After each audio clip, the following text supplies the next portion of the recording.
evening, everybody. My name is Dylan Kelly. Welcome to Chapter 5, Authority. Authority is defined as legal or official authority, capacity, or right, possession of control, authority, or influence over others. Authority, or perceived authority, is something that we deal with in all aspects of our life. Professors, police, doctors, parents are all examples of authority figures. Typically, if they asked us to do something, we would comply with them. Most people assume that an authority is also an expert. This is not always the case.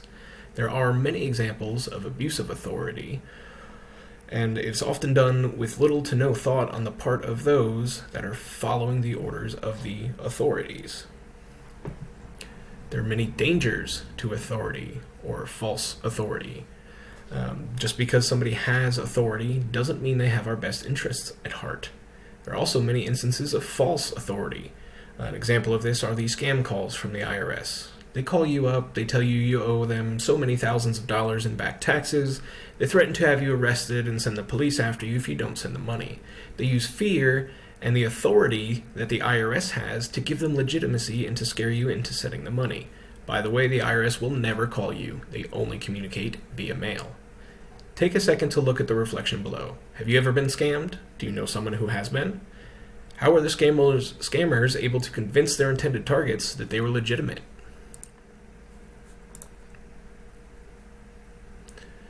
So let's take a look at a case study, the Milgram experiment.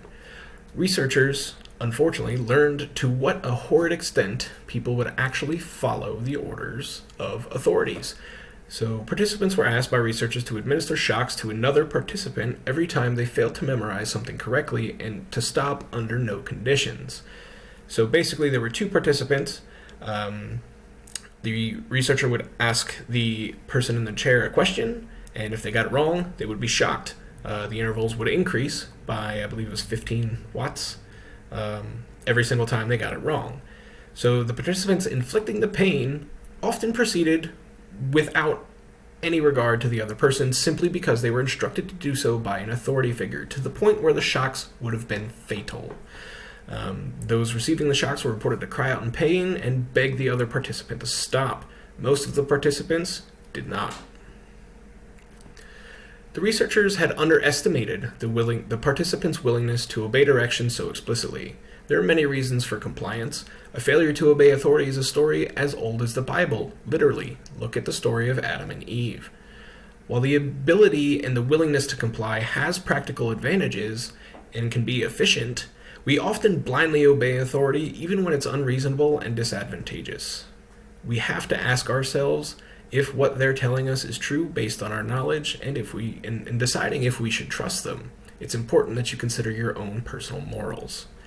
By the way, the participants receiving the shocks were actors and not actually getting shocked.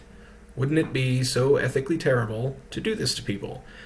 But that's why it's so shocking. Another way that people are able to use authority to persuade you are with titles. Vice president, director, managing partner. These are all things that carry weight, and generally speaking would be something that was the product of many years of hard work, experience, and a vast amount of knowledge. But knowing that, titles can be faked and assumed with no real knowledge. With the title comes some perceived authority, or the illusion of it.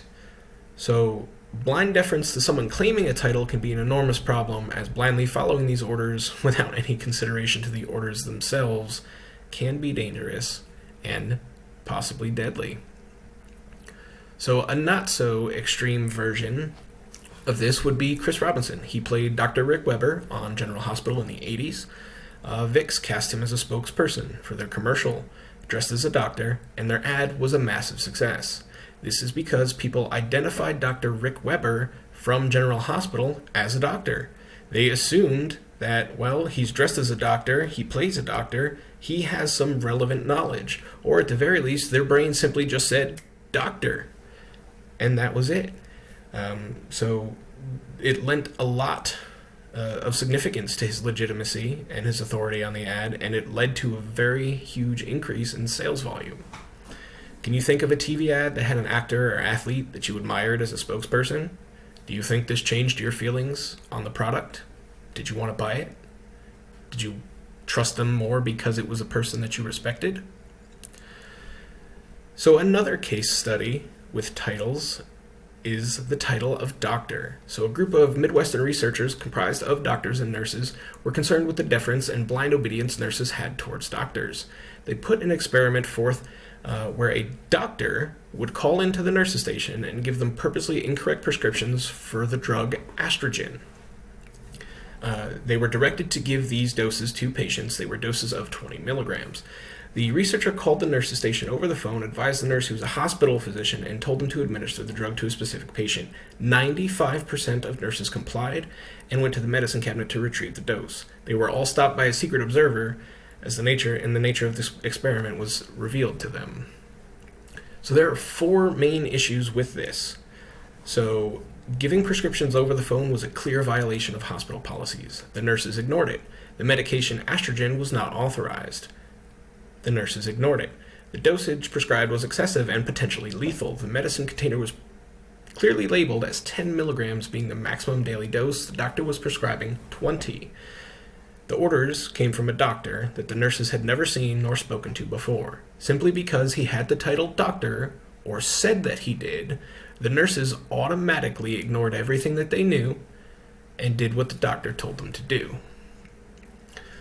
So some examples of other influences on authority could be clothing, a uniform, suit, or clothing marking someone as having a position of authority can drastically change the interactions they have, and it can lend legitimacy to their authority. Trapping, or wearing designer clothes, expensive jewelry, expensive cars, can all also influence how people perceive you.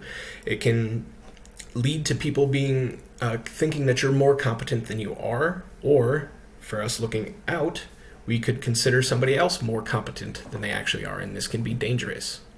So who would you trust more? Somebody giving you health advice in scrubs or in jeans? How about legal advice from a woman in a suit with a briefcase, or one with yoga pants and a stroller? Who are you more likely to listen to? So here are some ways to safeguard yourself when confronted with authority. So ask yourself, is this authority truly an expert on what they're talking about? How truthful can we expect the expert to be? We need to be cautious when authority figures seem to argue against their own interests. This is another tactic to prove their honesty. Authority can be used, both with good intentions and bad, to persuade a person or group to do things with little to no questions being asked. You need to analyze every person claiming to be an authority and decide for yourselves if they are. Titles can be earned, they can also be faked. Don't get fooled. Dressing up, trapping, can also be used to influence people into thinking you're competent. That ends our slideshow for today, guys. Thank you so much. Have a great night.